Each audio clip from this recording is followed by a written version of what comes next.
Starfall in Pompeii.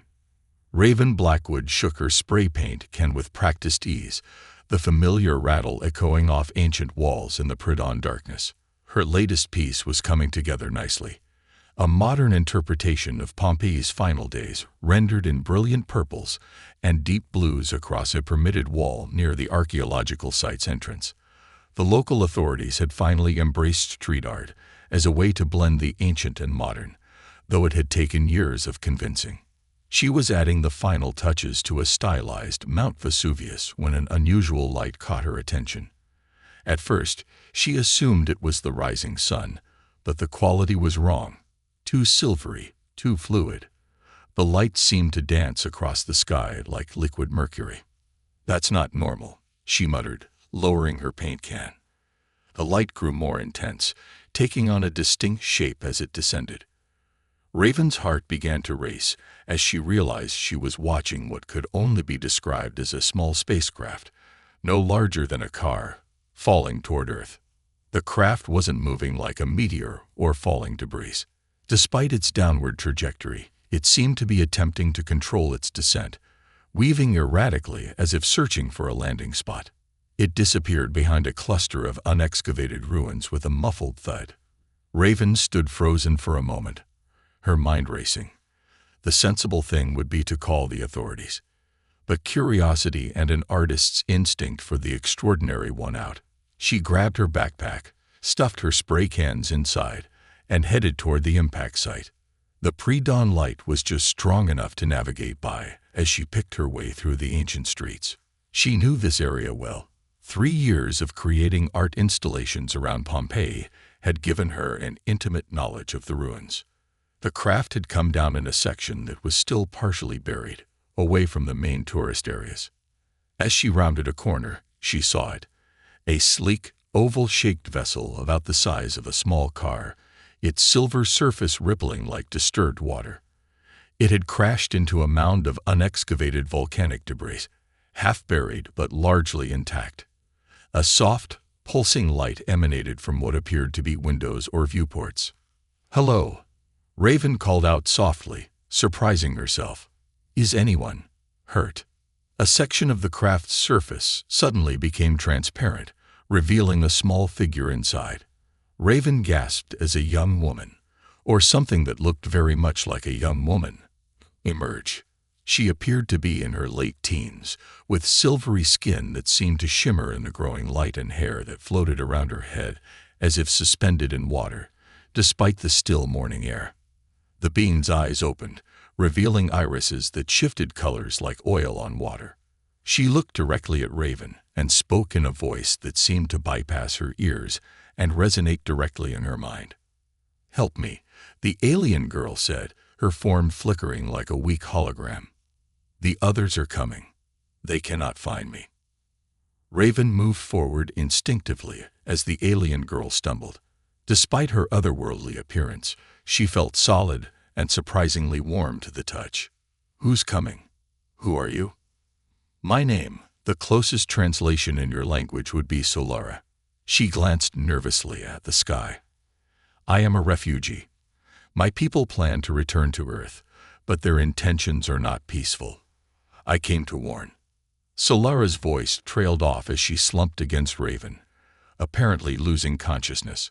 Her skin's silvery sheen dulled to a more human-like tone, and her floating hair settled naturally around her shoulders. If it weren't for the faint luminescence still visible beneath her skin, she could have passed for a human teenager. The sound of distant engines snapped Raven into action. Whether they were regular aircraft or something else, she couldn't take the chance. She hoisted Solara's surprisingly light form onto her shoulder and headed for the service entrance she used to access her art sites. Her small electric service cart was parked there, used for transporting art supplies around the archaeological park with the blessing of the local authorities. As she drove carefully through the ancient streets, Raven's mind raced. Where could she take an unconscious alien? The hospitals were out of the question. The authorities too, given Solara's warning. She needed someone she could trust, someone with resources and discretion. She thought of old Pietro, who ran the cafe near her favorite art installation spot. The old man had been nothing but kind to her since she arrived in Pompeii, offering free espresso and a sympathetic ear when the local art council had initially rejected her proposals. More importantly, she had once overheard him discussing conspiracy theories about ancient astronauts with surprising seriousness. The sky was growing lighter as Raven carefully maneuvered through the narrow streets of modern Pompeii. Solara stirred occasionally but remained unconscious. Her skin temperature was rising, and the luminescence beneath her skin pulsed erratically. Finally, Raven pulled into the alley behind Pietro's cafe. The old man was already there, preparing for the morning rush of tourists and archaeologists. He took one look at Solara's shimmering form and ushered them inside without a word. "I don't suppose this is a new performance art piece?" he asked dryly as he helped Raven lay Solara on a couch in his back office. "Pietro, I know this sounds crazy, but she crashed in a spaceship near the ruins. She said others are coming, but they're hostile. She needs help." The old man's expression turned serious as he observed the faint light pulsing beneath Solara's skin. "Not so crazy, perhaps. When you've lived beside these ruins as long as I have, you learn that history holds many secrets." He pulled an ancient-looking key from around his neck, and some of us have been keeping those secrets for a very long time. Raven watched in amazement as Pietro unlocked a concealed door behind his filing cabinet, revealing a staircase descending into darkness. "The old city has many layers," he said, his eyes twinkling, "and some were built long before the Romans arrived." As they carefully carried Solara down the stairs, Raven realized her simple life of creating art among the ruins was about to become vastly more complicated. But looking at the mysterious girl's peaceful face, she knew she couldn't have done anything differently. Something extraordinary was about to unfold in the ancient city of Pompeii, and for better or worse, she was now part of it, hidden among ruins. Pietro Romano had spent 63 years keeping secrets beneath his modest cafe in Pompeii. He'd inherited the role from his father, who had inherited it from his father before him, stretching back through generations of watchful guardians. But in all those years, he'd never expected to actually use the ancient chambers hidden beneath the modern city. Now, as he descended the worn stone steps with the street artist Raven supporting their unconscious alien visitor, he felt a strange mix of anxiety and vindication. The old stories were true. They had always been true. "Watch your step," he warned, his weathered hand trailing along symbols carved into the wall. As they passed, the markings began to glow with a faint blue light, illuminating the stairway. Raven gasped, but kept moving. "Those markings," she said, "they're like the ones on Solara's ship." Pietro nodded. "The chambers below were built by her people, long before Pompeii existed. My family has protected this place for generations, though few of us truly believed they would return." The stairway opened into a circular chamber about 30 feet in diameter. The walls were covered in the same luminescent symbols, casting the soft blue glow throughout the space. At the center stood a raised platform of some crystalline material that Pietro had never understood the purpose of. "Place her there," he instructed, gesturing to the platform. As they laid Solara's unconscious form on the crystal surface, it began to hum softly, and tendrils of light rose to envelop her body. "What is it doing to her?" Raven asked, reaching out instinctively. Pietro caught her hand. "Healing her, I think. The ancient texts speak of this chamber as a sanctuary and place of restoration." He moved to a section of wall covered in particularly dense writing. "Each guardian learns to read a little of their language. Most of it remains mysterious, but I know this part warns of a time when they would return." Above them, the cafe's early warning system chimed softly. "Someone's entering the cafe," Pietro said. "I need to maintain appearances. Stay with her. I'll bring down some supplies." Upstairs, Pietro went through the familiar motions of opening his cafe, his mind racing as he served espresso and cornetti to early morning customers. Through the windows, he noticed unusual activity around the archaeological park, men in dark suits speaking into earpieces, unmarked vehicles moving with purpose. When he finally managed to return downstairs with food and water, he found Raven sitting cross-legged beside the crystal platform, sketching in her notebook. The healing light around Solara had dimmed, and her color looked better. "They're searching the archaeological park," Pietro informed them, setting down his supplies. "I suspect they're looking for our friend here, or at least her ship." The sentinel, Solara's voice was weak but clear. She was awake, her color-shifting eyes now alert. "They traced my emergency beacon." Pietro helped her sit up slowly. The sentinel, "Is that your people?" Solara shook her head. "The Sentinel is an organization on your world. They've known about us for centuries, preparing for our return. But they don't understand the truth." She accepted a bottle of water from Pietro, examining it curiously before taking a sip. "What truth?" Raven asked, closing her sketchbook. "That my people are divided. The Dominion wishes to reclaim Earth as a colony, believing it their right as our ancestors once had outposts here. But many of us, the Resistance, believe humanity should be left to develop independently." Pietro's hand went to the ancient key around his neck. "Then these chambers were built by those who sided with humanity during the first schism," Solara confirmed. "They created sanctuaries like this across your world, protected by chosen guardian families." She looked at Pietro with newfound respect. "Your bloodline has kept faith for over 2,000 years. A distant rumbling interrupted their conversation. Not the familiar tremors from Vesuvius, but something deeper, more rhythmic. The symbols on the walls flickered. "They're using resonance scanners," Solara said, attempting to stand. "The Sentinel has technology recovered from our old outposts. They're searching for hidden structures." Pietro felt the weight of generations of guardianship pressing down on him. "There are other chambers connected to this one. A network of tunnels that my father said lead to various points around the old city. Some may have collapsed over the centuries, but—" Another rumble, closer this time. Dust drifted down from the ceiling. "We need to move," Raven said, gathering her backpack. "Which tunnel is least likely to be found?" Pietro closed his eyes, visualizing the crude maps his father had drawn.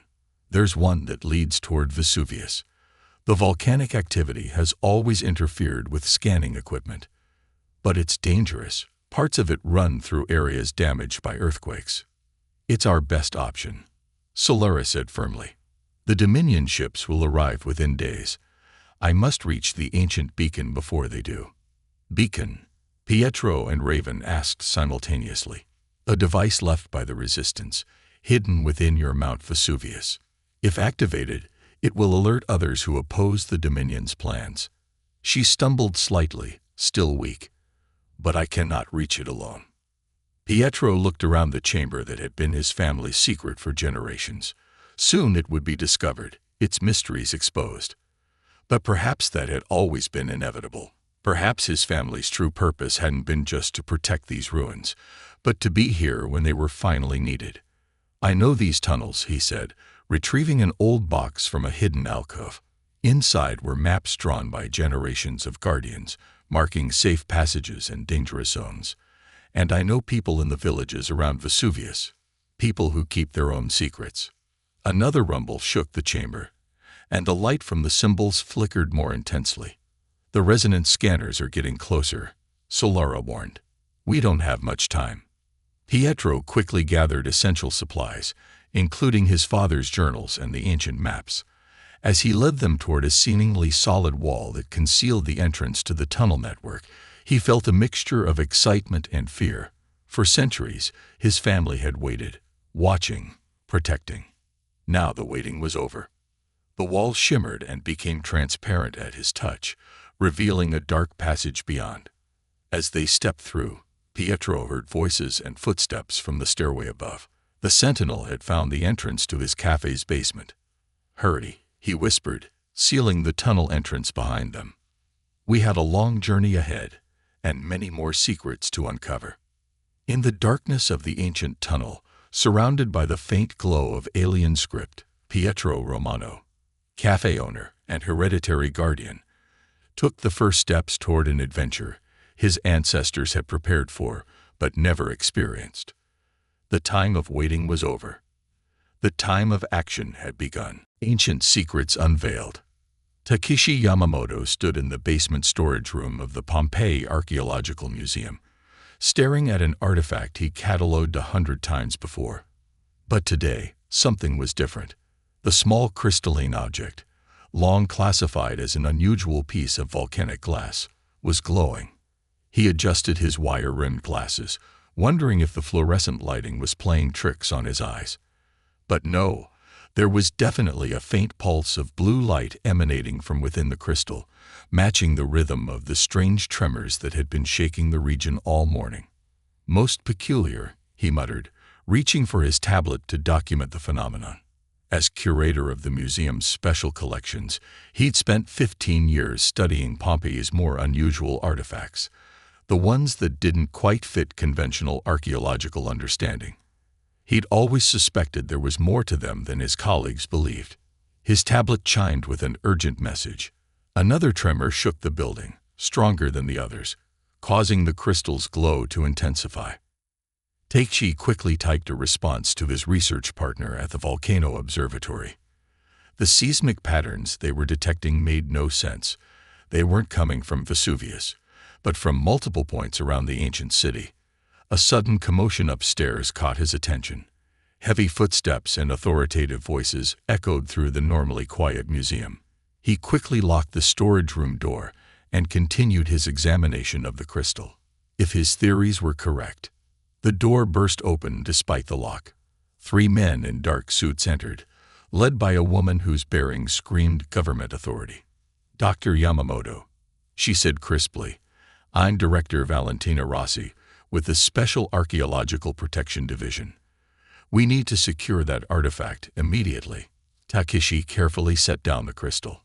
"I wasn't aware of any such division within the Archaeological Superintendency." "We're a specialized unit," she replied, gesturing to one of her agents who began unpacking sophisticated scanning equipment. "And we have reason to believe several artifacts in your collection pose a significant security risk." Another tremor rattled the storage shelves. The crystal's pulsing glow intensified, and to everyone's surprise, symbols began appearing on its surface. The same symbols Takeshi had documented on various unusual artifacts throughout his career. "Just as I suspected," he said quietly. "They're all connected."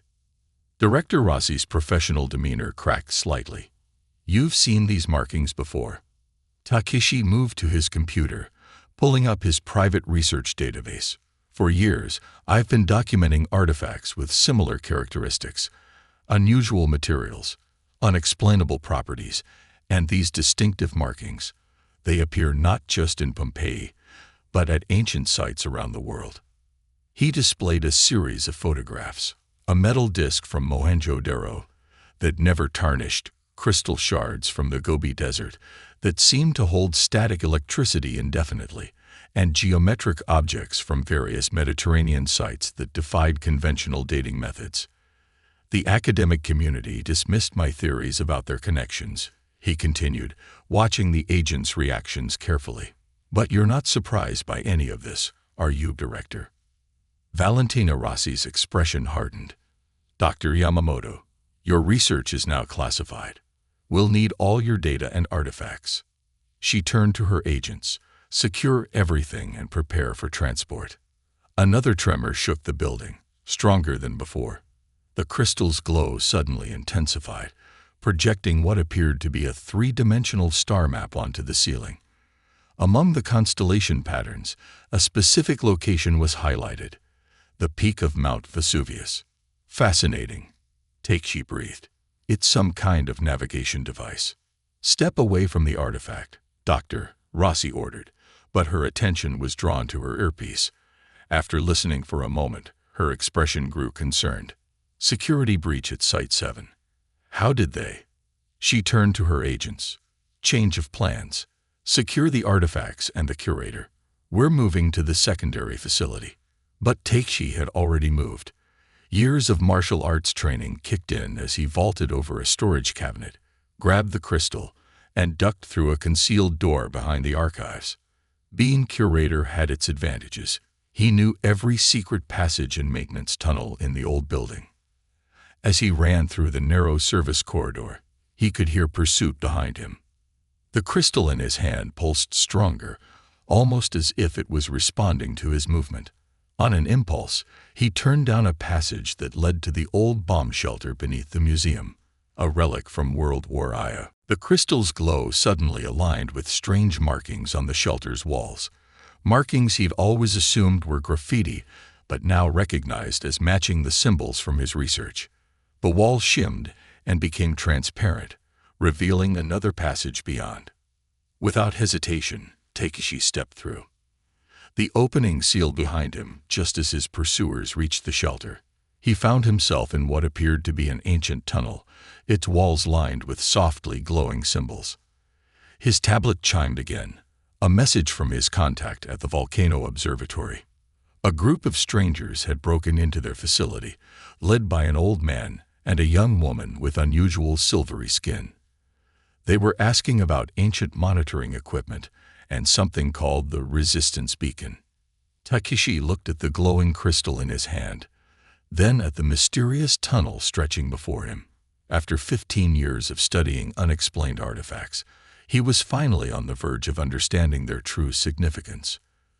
The tremors, the symbols, the strange group at the observatory, it was all connected. He checked his tablet's compass. The tunnel led in the direction of Vesuvius. If his theories about the artifacts were correct, perhaps the answers he sought lay in that direction as well. The crystal pulsed in agreement, its light illuminating the path ahead. Behind him, he could hear the muffled sounds of the Sentinel agents trying to break through the sealed passage. But Takeshi Yamamoto, curator of mysteries and seeker of hidden truths, was already moving forward into the unknown, following the trail of an ancient secret about to be revealed. When two worlds meet, Amara Patel adjusted her camera lens, focusing on the unusual cloud formations gathering around Mount Vesuvius. As an investigative journalist specializing in scientific anomalies, she learned to trust her instincts. And right now, every instinct told her these weren't normal clouds. Her phone buzzed with messages from her sources around Pompeii. Strange tremors that didn't match volcanic activity. Unexplained lights in the archaeological park. A security breach at the museum. And most intriguingly, multiple reports of a young woman with silvery skin. "Got you," she whispered, reviewing footage from a security camera she'd hacked. The image showed 4 figures moving through the back streets of Pompeii. An old man, a young woman with spray paint cans, someone who appeared to be a museum curator judging by his badge, and between them, a girl whose skin seemed to shimmer even in the grainy footage. Amara had been investigating unusual incidents around Pompeii for months, ever since her sources reported increased activity from a mysterious organization called the Sentinel. Now everything was converging, and she intended to be there when it happened. She grabbed her gear and headed for her motorcycle. The figures in the footage were moving toward Vesuvius, and she knew a few shortcuts through the local villages. Years of cultivating contacts among the residents had taught her paths tourists never saw. The clouds above Vesuvius were moving against the wind now, spiraling toward the peak. Her phone's electromagnetic sensor, a specialty tool she'd acquired for her investigations, was going haywire. Something big was about to happen, and she wasn't about to miss it. Halfway up a narrow mountain road, she encountered her first obstacle, a Sentinel checkpoint. But Amara hadn't won 3 investigative journalism awards by letting checkpoints stop her. She pulled off onto a goat path her friend Giovanni, the shepherd, had shown her, carefully navigating around the perimeter of their search zone. When she emerged higher up the mountain, she heard voices. Cutting her motorcycle's engine, she crept through the vegetation until she could see a small group huddled near an outcropping of rocks. "The beacon should be here," a melodic voice said. The silvery-skinned girl from the footage. "The crystal's resonance is strongest at this point." "These rocks weren't here during my last survey," an elderly man with a cafe owner's apron said. "The latest earthquake must have shifted them."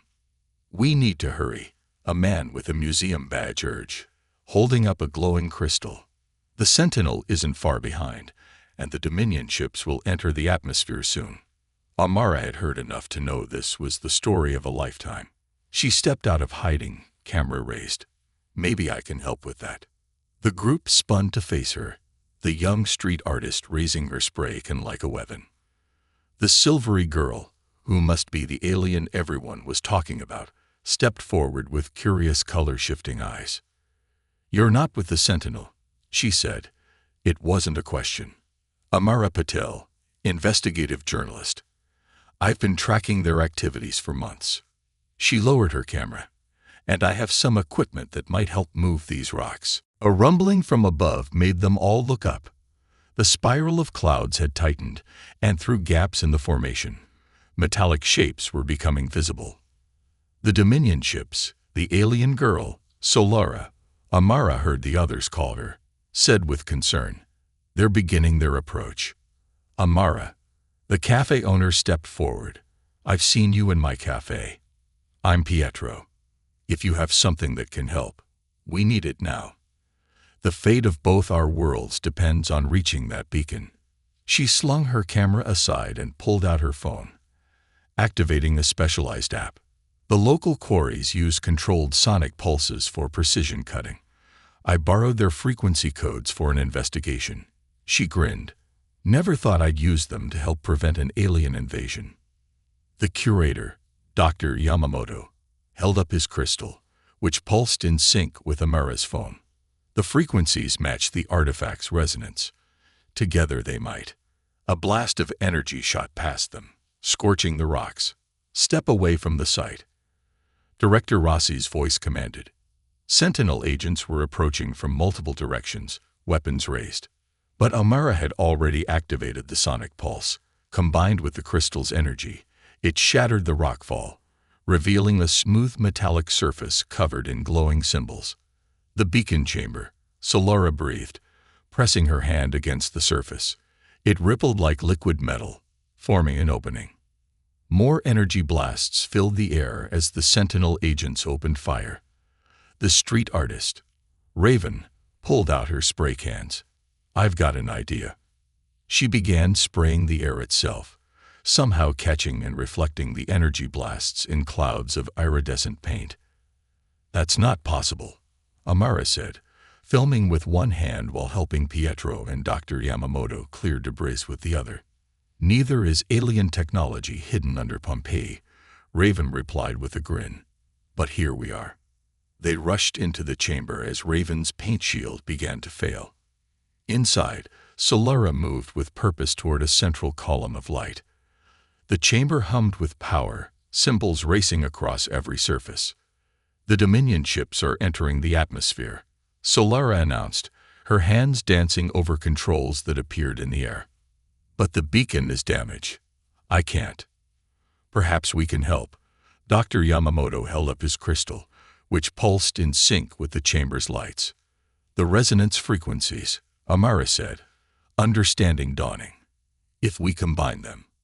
Pietro stepped forward, pulling out his ancient guardian's key, and add the power of generations of protection. Raven completed the circle, holding up her paint-stained hands, with a little human creativity. Solara's eyes widened. Yes, the beacon was designed to draw power from both worlds. Together, they moved as one, each contributing their piece to the puzzle: crystal, key, frequencies, and even paint infused with reflected energy. The chamber blazed with light, and a beam shot upward through the mountain itself, parting the spiral of clouds. On Amara's phone screen, she watched as the Dominion ships suddenly stopped their approach. New ships appeared, sleeker and marked with symbols matching those in the chamber. "The Resistance," Solara said with relief. "They received the beacon's signal. Earth is under their protection now." As the chamber's light faded to a soft glow, Amara looked at her unlikely companions: a street artist, a cafe owner, a curator, and an alien refugee.